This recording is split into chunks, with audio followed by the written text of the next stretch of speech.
game, and what's he do? Go straight to the top. Look, he's got great neighbors too. Those are the kittens at Stanford and Berkeley. You guys are cute. And there's Teddy, who's mildly cranky, as he always is, but then he headbutts, and he'll like hiss at me, and then he'll like headbutt and roll around. So he's on that first day thing he does. And Cleo, she's very happy. I think I'll send this to all 3 of your mamas. Everybody gets to see what's going on.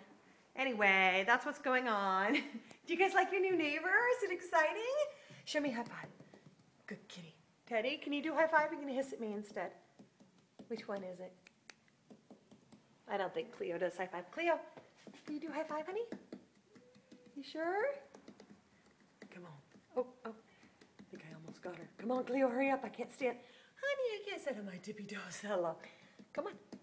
Come on, let's do it. Oh, well, that was cute on your face anyway. Teddy, you know you're going to be cute any day now. You always start like a little cranker. You're so cute. All right, that's tic-tac-toe, 3 in a row. Everybody's getting the same kitty mail.